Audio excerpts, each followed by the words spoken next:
científicamente hablando, rompiendo todas las leyes de la naturaleza. La ley de la gravedad te dice a ti que si tú estás en el agua te hundes por el peso de la gravedad.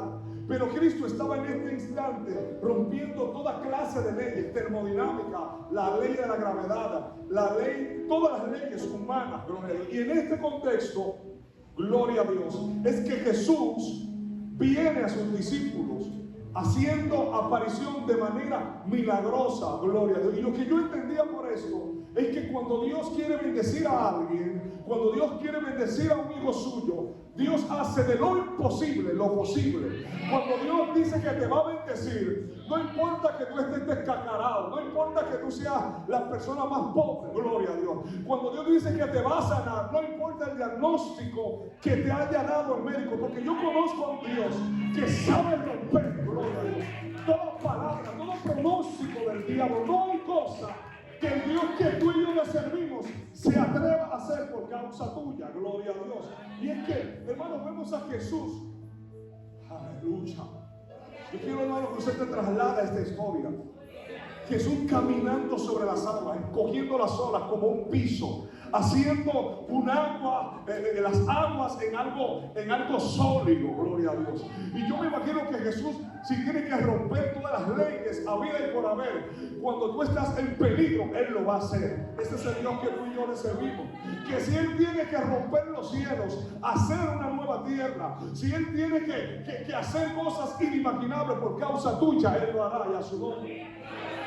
Entonces, ¿por qué te turbas? Si el mismo que caminó sobre las aguas sigue caminando hoy. Aquel que caminó sobre las aguas también sigue caminando hoy. Aquel que hizo los cielos, aquel que hizo la tierra de la nada, también sigue siendo el mismo Dios. Y esta historia, hermano, es bien interesante, porque a veces creemos que Cristo solamente caminó sobre las aguas por sus 12 discípulos. Dios sigue haciendo milagros hoy en día, tal vez más. El problema está en que muchos de nosotros nos volvemos como los apóstoles en esta ocasión. Nos turbamos cuando sentimos los vientos, cuando vemos las adversidades y creemos que estamos solos. Ya su nombre. Ahora vaya al verso 26, la parte A. Y dice que los discípulos, viendo andar sobre el mar, se turbaron. Y oiga lo que dice: un fantasma. En buen dominicano sería: hay un muerto. Se me apareció un muerto. Esa fue la expresión. Y dice que dieron voces de miedo. Ay, Dios mío. Dice que se turbaron y dieron voces de miedo. ¿Saben lo que pasó en esta historia? Y es que los discípulos estaban enfrente de una teofanía. ¿Qué es la teofanía? La teofanía es en la teología la manifestación del Dios invisible en algo visible. Nai por esta llama. Los discípulos estaban mirando la invisibilidad de Dios a través de Jesús, a su nombre. Ahora dice que ellos se turban. La palabra turbar en el original significa alterar el estado natural a manera de la mente. Wow. Hay problemas que vienen para turbar tu mente. O sea, las batallas más grandes que nosotros podemos experimentar están encerradas en nuestra mente. Porque hay que entender, hermanos, que el diablo ha tratado de hacer búnkeres, fortalezas fuertes en nuestra mente para que no podamos ver lo que Dios está haciendo fuera. Es una batalla adentro para que no se pueda evidenciarlo. Dios mío, lo que Dios sigue haciendo, lo que Dios está haciendo, aunque tus ojos no lo vean, no implica o no quiere decir que Dios esté en silencio.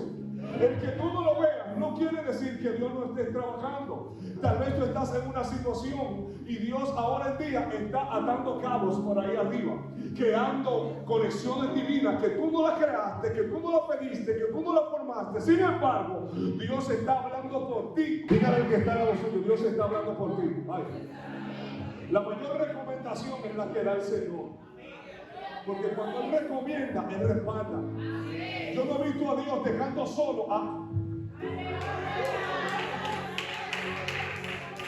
Es que tú tienes que entender, cabezona, cabezón, que de Dios es el poder. Y que no he visto justo desamparado ni su simiente que me diga pan.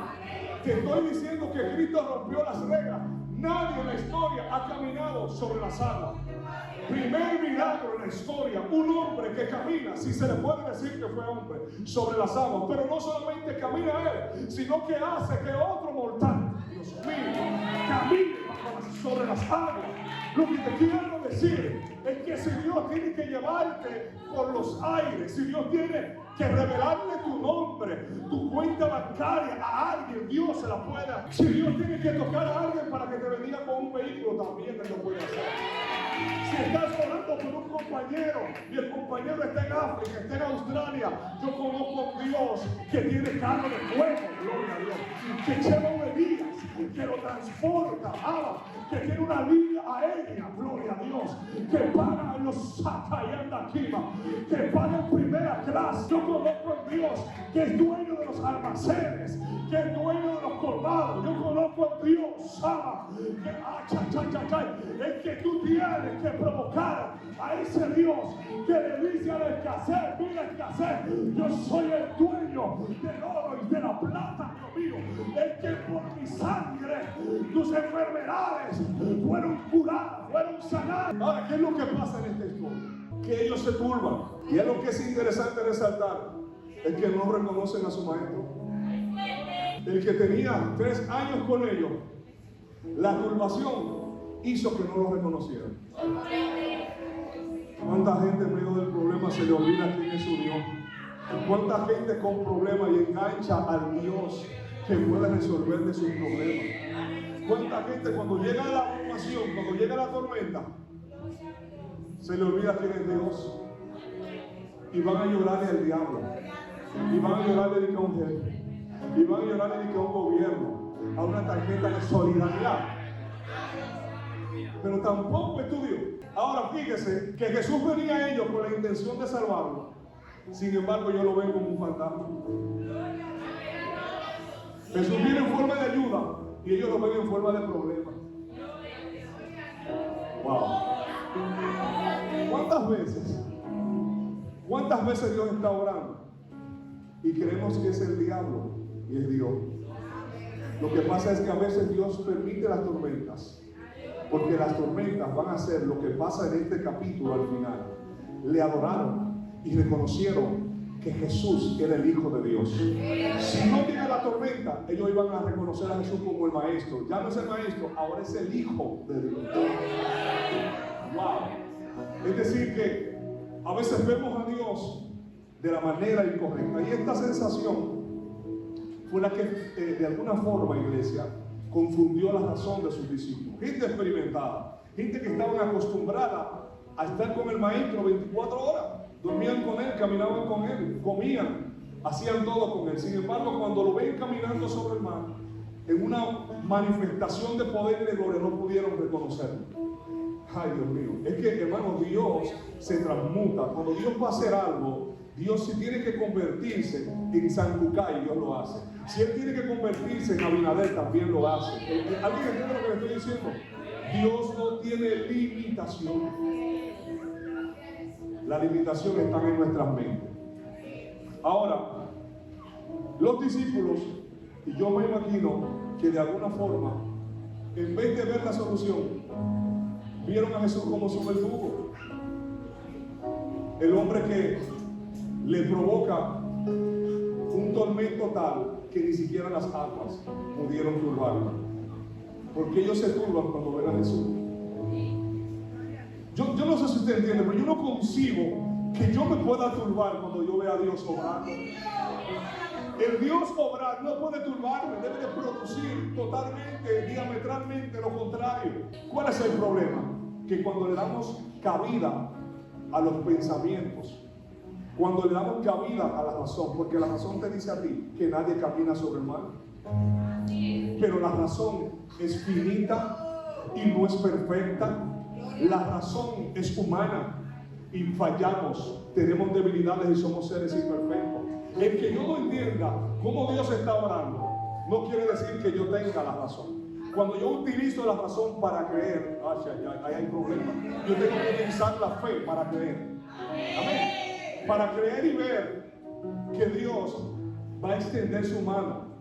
Para creer y entender que Dios es mi solución en medio de la adversidad, en medio de las dificultades. Y el verso B dice que Dios nos goce de miedo. La palabra miedo en el original es la palabra phobos. Phobos, de donde viene fobia, de donde viene hidrofobia, claustrofobia. Y cuando usted investiga acerca del miedo, resulta que el miedo es una emoción primaria de los sentidos, una emoción emocional que percibe el peligro o una amenaza que puede ser real o puede ser imaginaria. ¿Usted entendió eso? El miedo te hace ver las cosas, es lo contrario de la fe. La fe declara las cosas que no son como si fueran. Y el miedo hace eso, pero al revés. Es una emoción, es un sentimiento que se activa en nuestras neuronas y nos hace entender, tal vez equivocadamente, que Dios se ha olvidado de mí, que Dios se ha olvidado de ti. Tal vez la percepción es que ya no vas a poder seguir. Tal vez la percepción es que tú no vas a llegar al destino profético, al propósito que Dios quiere para tu vida. Tal vez la mente te hace ver que yo no veo nada, no veo señales, no veo forma de yo poder salir de esta situación. Eso hace la fobia, eso hace el miedo. Ahora, hay dos tipos de miedo, el miedo malo y el miedo bueno. El miedo malo generalmente nos paraliza, crea esa sensación, ¿verdad?, que no nos deja avanzar. ¿Usted ha visto personas cuando entran en pánico, se paralizan, y no se mueven? Porque el miedo te toma todo el cuerpo. No solamente trabaja en tu mente, sino que poco a poco te va absorbiendo a tal punto que tú no puedes caminar, que ya tú no puedes ver lo que Dios te dijo. Se te olvida y tienes mala memoria de las cosas que Dios te dijo que iba a hacer contigo. Eso hace el miedo, te paraliza. De manera que el miedo es del diablo. Porque si tú no puedes creer, si Dios te dice camina, camina. Si Dios te dice detente, detente, estate tranquilo. Que el Dios que hizo el piso, que hizo la tierra, si estás en el agua, Él te va a hacer flotar, te va a hacer levitar. Si el Dios que hizo las riquezas de esta tierra te dijo, te voy a bendecir y te voy a prosperar, estate tranquilo. No cojas el trabajo si no viene de parte de Dios. Porque hay bendiciones que no son bendiciones, sino maldiciones. Hay cosas que aparentan ser de parte de Dios, pero si Dios dijo que te va a prosperar, Él lo va a hacer. No importa de qué forma. Para Él no hay nada imposible. El miedo positivo lo vemos en el libro de Proverbios, capítulo 9, verso 10. Dice: el comienzo de la sabiduría es el temor de Jehová. Y ese temor, que es también sinónimo de miedo, es el miedo que le inculcamos a los hijos cuando le decimos: mira, no meta las manos en el fuego porque quema. Ese miedo que te hace a ti no tomar acciones en contra de ti. A veces el miedo positivo es bueno, porque cuando Dios te dice: mira, no te vayas por ahí porque te va. Ese miedo es bueno, que produce un temor a no pecar, un temor a no alejarme de Dios, un temor a no alejarme de su casa, de su palabra, de sus mandamientos, y a su nombre. Ahora el verso 27, si no ha cerrado su Biblia, dice así: pero enseguida Jesús les habló diciendo: tened ánimo, yo soy, no temáis. Pero enseguida Jesús les habló diciendo: tened ánimo, yo soy, no temáis. Lo primero que vemos aquí, cuando Cristo interactúa, tiene una conversación con sus apóstoles, es lo siguiente. Le dice tres cosas. Número uno, tened ánimo. Mire lo que hace cuando alguien está turbado: se desanima. La palabra ánimo viene de una palabra latín, que es la palabra animus. En griego es la palabra soplo. Y cuando hablamos de ánimo, estamos hablando de esa capacidad de tener energía, voluntad, fuerza, valor. Pero el desánimo, que fue lo que le produjo la tormenta, la turbación a los discípulos, porque Jesús le dice: tengan ánimo, es decir, estaban desanimados, ¿sí o no? Ahora, cuando Cristo le dice tengan ánimo, la palabra ánimo, ya lo dije, era porque ellos estaban desanimados. El desánimo tiene un prefijo que es la palabra des y un sustantivo que es la palabra ánimo. Desánimo. Des significa privación y ánimo significa alma. En otras palabras, lo que Cristo le estaba diciendo es que de alguna forma el miedo le había privado de su alma. Cuando alguien está desanimado, en otras palabras, lo que el desánimo ataca es directamente tu alma. Es algo espiritual. El desánimo tan peligroso como una bala de plata. El desánimo es tan peligroso como una bomba. El desánimo es un enemigo invisible, número uno. El desánimo es contagioso. ¿Entiendes lo que hablamos? Qué difícil es animar a un desanimado. Pero qué difícil estar como un desanimado, porque el desánimo es como el abostezo que se pega.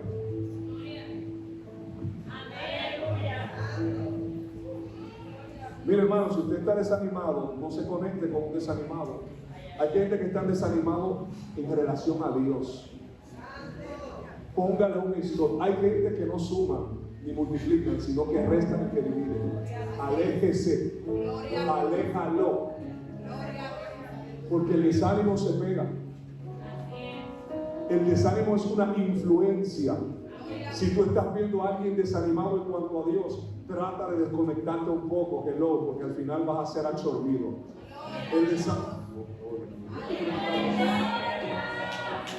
El desánimo espiritual es peligroso. Ya dijimos que es la privación de tu alma. En otras palabras, el ánimo encarcela tu alma.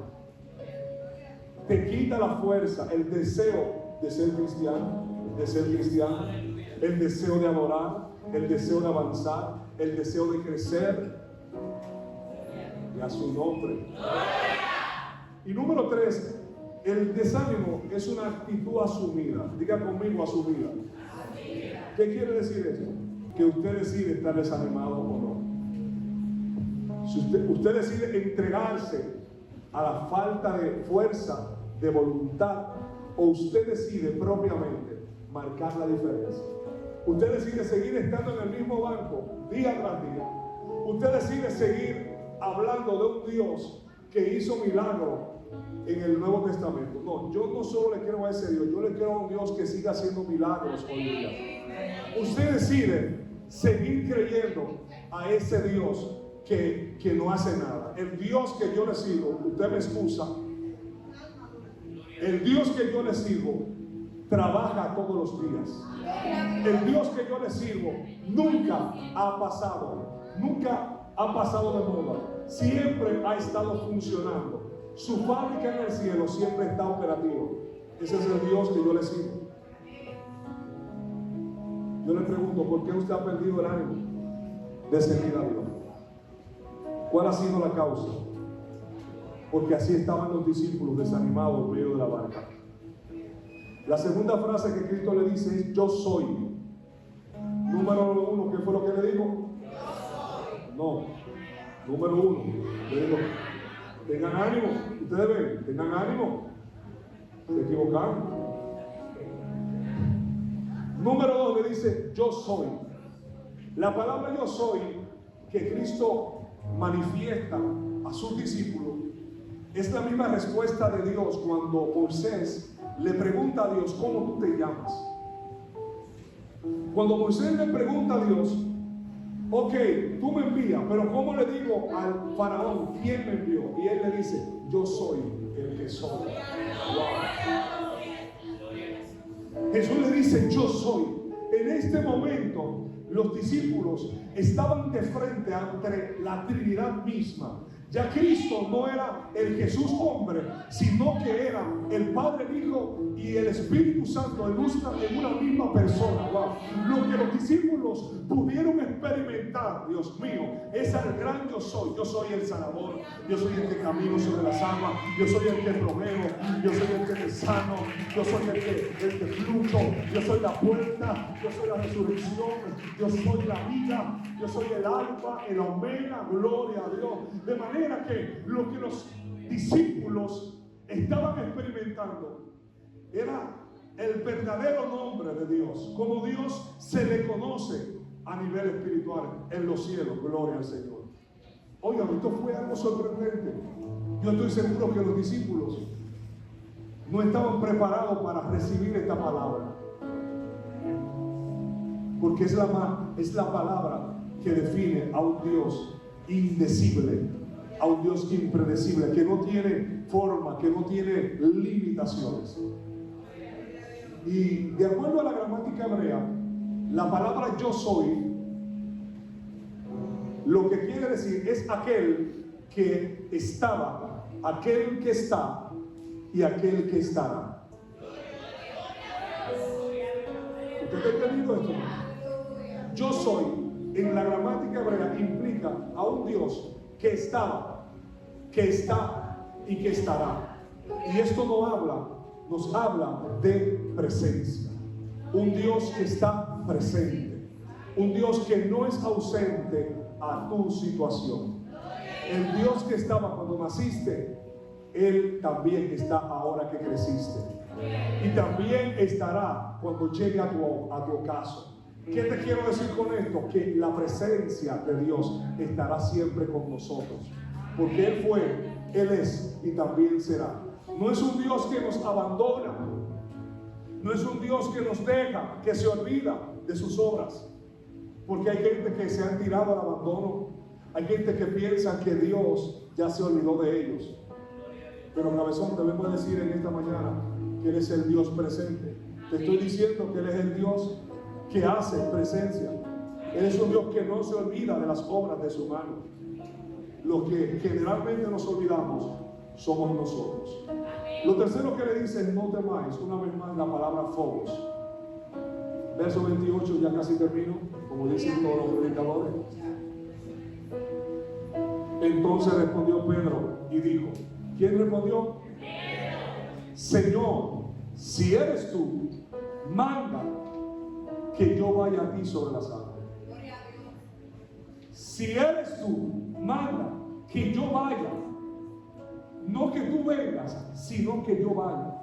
La gente y los mensajes se han dedicado a despotricar a Pedro, a matar, a prejuiciar como Pedro, como somos los seres humanos, que tendemos solo a resaltar las cosas negativas de los demás y no lo positivo. Porque hable lo bueno, porque alguna cosa buena tiene su hermano.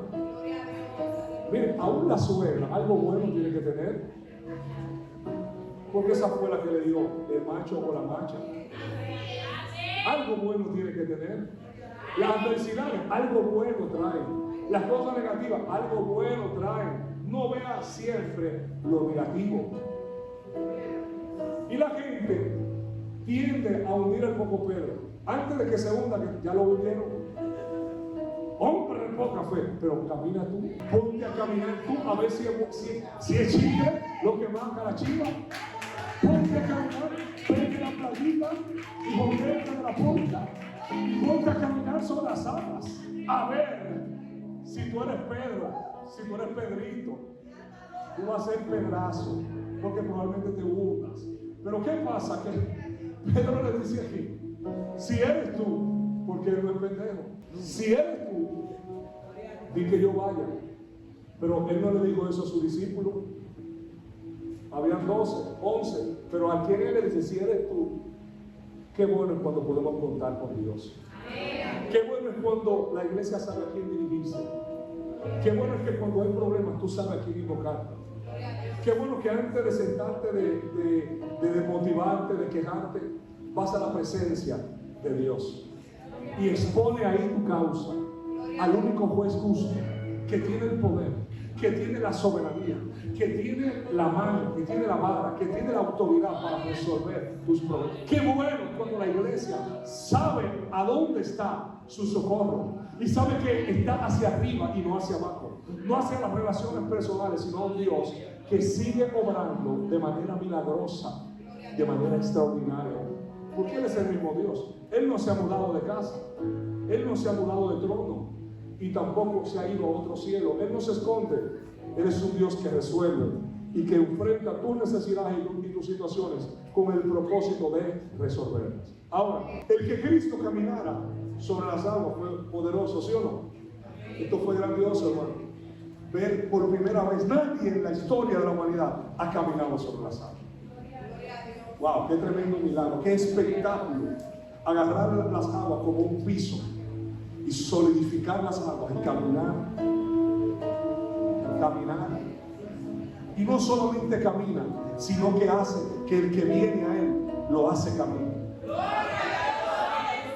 Porque Dios es este, Dios mío, que no solamente camina él, sino que también te llama a experimentar su milagro, sino que a un Dios que te mete en la ecuación, a un Dios que te lleva de la mano, a un gloria, a un Dios que hace lo imposible posible, a un Dios que rompe toda ley con tal de bendecir tu vida, a un Dios que cuando tú estás en peligro, Él hace cosas que no está acostumbrado a hacer con las demás personas. Hay personas que se hunden, pero los hijos de Dios no nos vamos a hundir. Tal vez el barco de alguien ha sufragado, pero eso no quiere decir que tu barco va a hundirse, porque cuando hay un barco que hundirse, cuando hay una chola, una barca para hundirse, habrá un Cristo que caminará sobre las aguas. Ahora váyase al verso 30, la parte A. Dice que Pedro comenzó a caminar. El hombre estaba caminando. El hombre le dijo a Jesús: si eres tú, yo voy. Si no eres tú, yo no voy. Pero si eres tú, da la señal. El hombre, a pesar de su falta de fe, el hombre estaba, ¿qué? Escuchando instrucciones. Ay, ¿cuántas veces, hermano, nos ha ido mal por no esperar las instrucciones de Él? ¿Cuántas veces, hermano, hemos fracasado por tomar decisiones a la ligera? Por no meter a Dios en nuestra empresa, por no meter a Dios en nuestra toma de decisión. ¿Cuántas veces le decimos a Dios: Señor, es tu voluntad que yo haga esto? Y lo hacemos. Lo hacemos cuando ya lo hemos hecho. ¿Cuántas veces hemos tomado decisiones y no ha ido mal por eso? Pero Pedro, sabiendo que no era fácil el milagro, porque Pedro, hay que resaltar que era intrépido, era un hombre que le creía a Dios a pesar de su debilidad. Así es. A pesar de tu debilidad, eres un hombre, una mujer de Dios. Amén. Estás de pie, a pesar de los engaños, de las traiciones, de todas las batallas, sigues de pie. Amén. Gloria a Dios. Hermano, pero de ese ánimo usted mismo.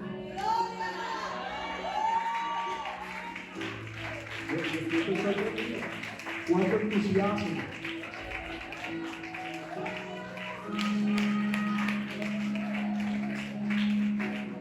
Ahora, el verso 30 dice: pero al ver el fuerte viento, ¿qué fue lo que pasó? Al ver, el problema de Pedro fue que vio. Y cuando él vio, se enfocó en los fuertes vientos, quitó su mirada del maestro.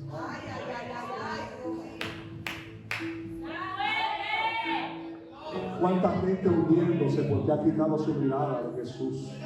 Si quitamos la mirada del maestro, lo segundo que va a pasar es que vamos a tener miedo, porque somos seres débiles, seres infalibles, seres que nos equivocamos. Y el peor error que tú puedes cometer es quitar tu mirada del Nazareno, es quitar tu mirada y dejar de ver a Jesús y enfocarte en el problema y enfocarte en la adversidad. Siempre que te enfoques en la adversidad, lo segundo que va a pasar casi instantáneamente es que te vas a hundir. Y debes de establecer la diferencia si tú decides en ver a Jesús o seguir viendo la tormenta.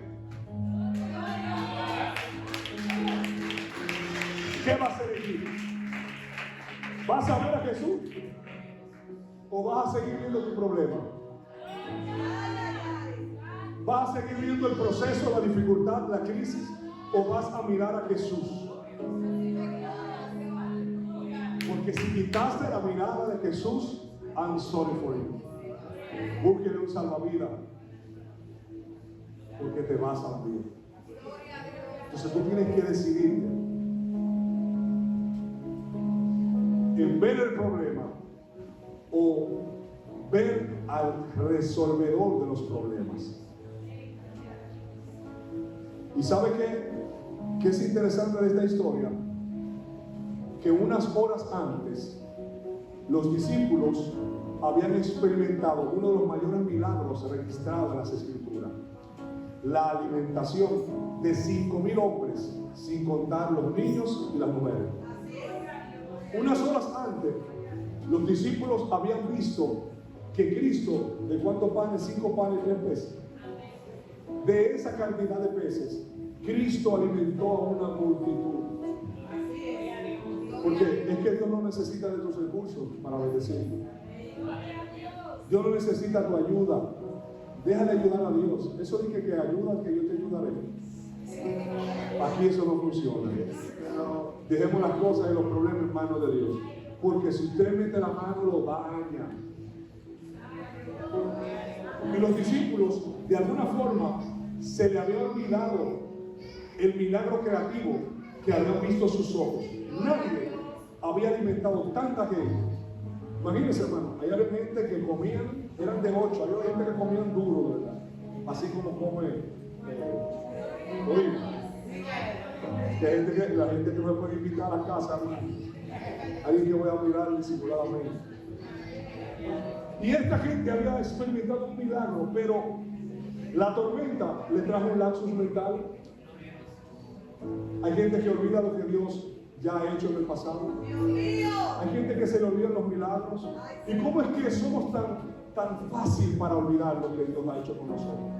¿Por qué es que se nos olvida que el Dios que te dio el zapato también te puede dar la media? ¿Cómo es que olvidamos que el Dios que me proveyó ayer no me puede proveer hoy? A los discípulos se les olvidó esa alimentación ayer. Se les fue de la mente, porque eso es lo que hace la turbación. Cuando permitimos que el miedo, que la turbación, la inseguridad lleguen a nuestra vida. Dígale, reprenda al diablo y reprenda al miedo en el nombre de Jesús. Reprenda la incredulidad. Reprenda toda mente escasa, gloria a Dios, toda mente pequeña, porque el Dios que le servimos es un Dios demasiado grande. Y no puedes seguir viendo el problema más grande que tu Dios. Debes decidirte cuál de los dos es más grande, o tu problema o el Dios, pero uno de los dos tiene que ser. A uno de los dos tú tienes que seguir viendo, seguir escuchando y cerrar tus oídos a uno de los dos, bueno, al problema. Y dice que en el sobre que comenzando a hundirse dio voces diciendo: Señor, sálvame. Sálvame que perezco.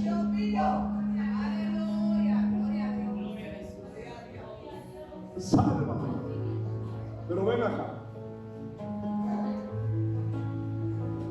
Pero este Pedro era un pescador. Y en otro pasaje, vemos que Pedro se tira de una yola y se va nadando para encontrar a Cristo cuando caminaba a la orilla del mar. O sea, Pedro sabía nadar. Pero ¿a quién se está hundiendo? Un nadador hundiéndose. Y dice: sálvame que perezco. Pero ¿y entonces? Y esto es interesante resaltar de Pedro.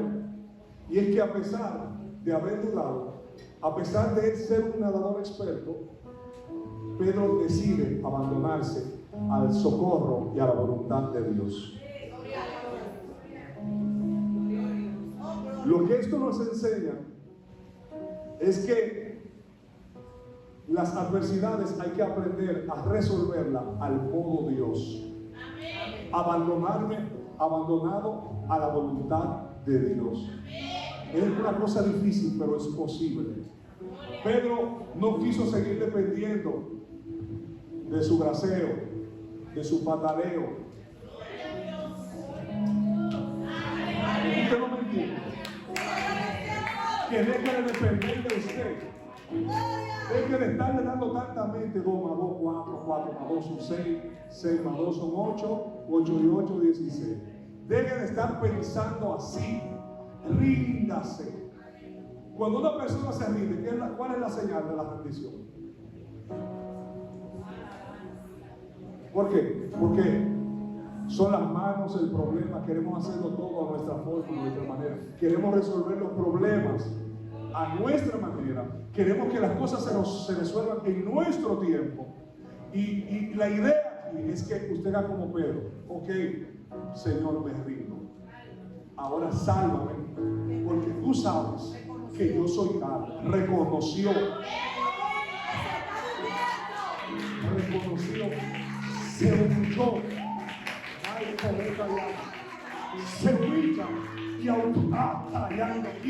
y cuando se humilla, inmediatamente yo veo el brazo del maestro que va a dar. Fue la humillación, fue la rendición que hizo que el maestro fuera y lo agarrara y lo sacara. Lo saca. La callando aquí.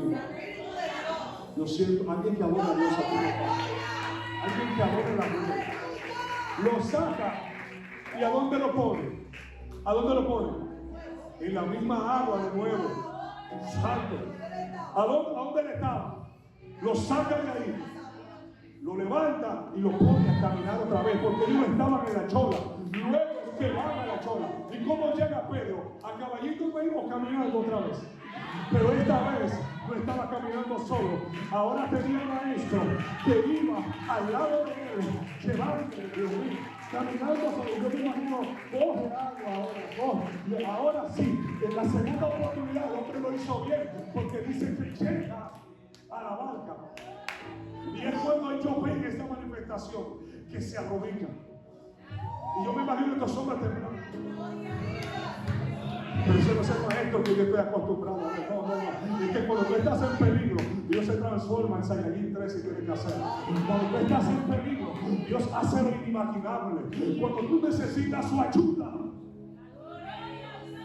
eso es lo que hace el Dios que tú y yo necesitamos.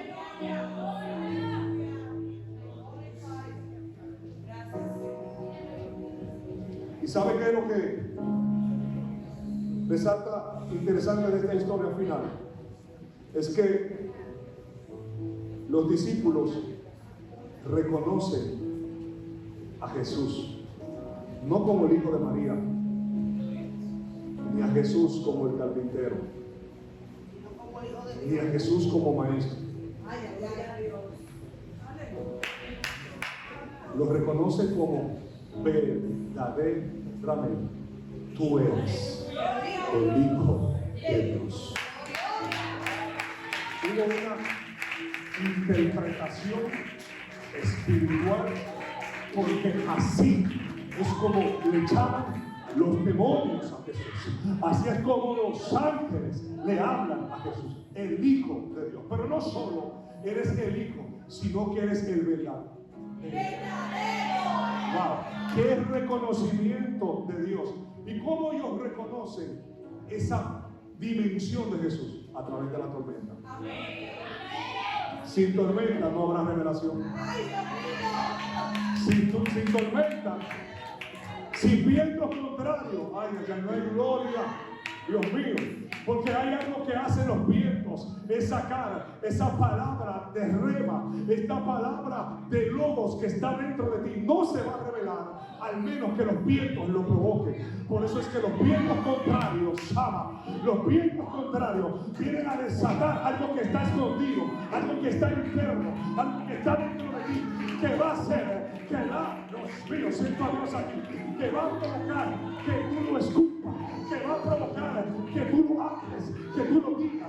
No son las experiencias agradables, no son las experiencias favorables, Macheni. Es el pisoteo, es el machacamiento, es el trituramiento, es el fuego, es el crisol de Dios que va a sacar de ti y va a permitir que dejes de ver a Jesús como el maestro y lo comiences a ver como el Hijo de Dios, como aquel que provee, como Jehová Jireh, como Jehová Sebaor, como Jehová Nisi, como Jehová Rafa, como el Elión, como el Benezer.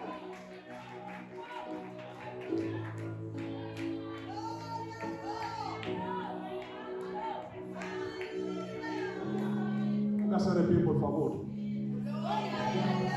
El Él no está predicando.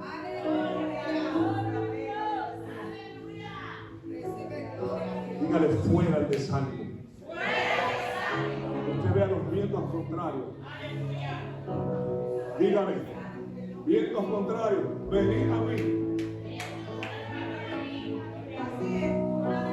y hagan lo que vinieron a hacer.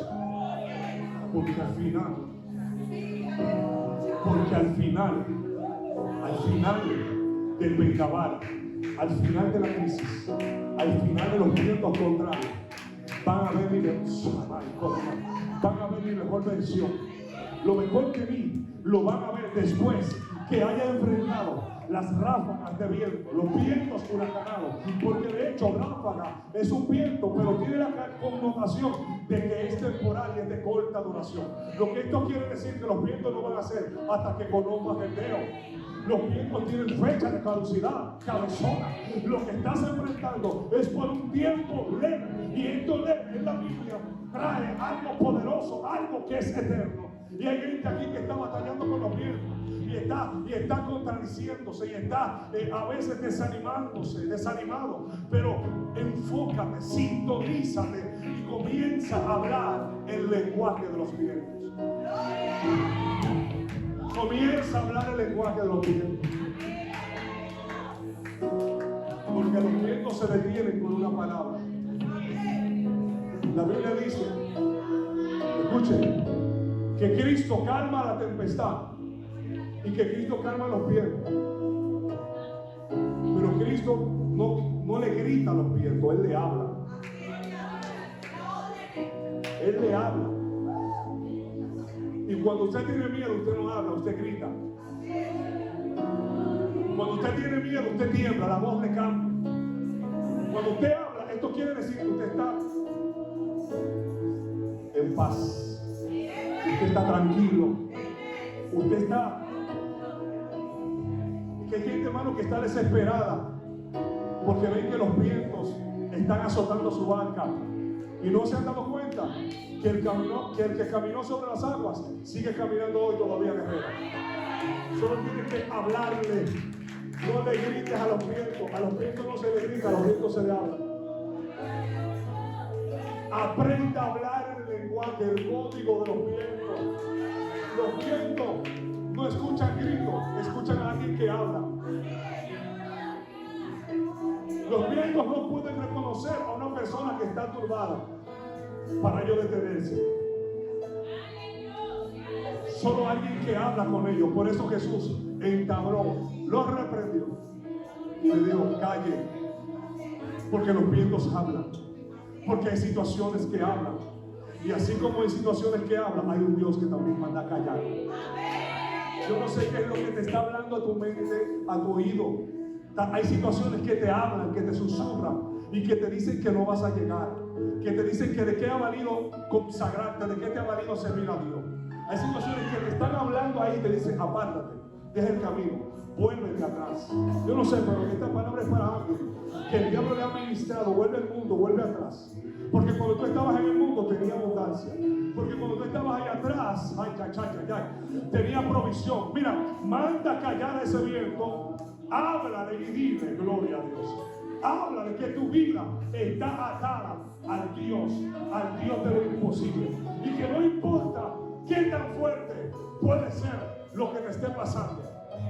Tú conoces, o por lo menos has oído de un Dios que habla a los vientos y se calma, que divide las aguas en dos para que su pueblo camine en seco. ¡Wow!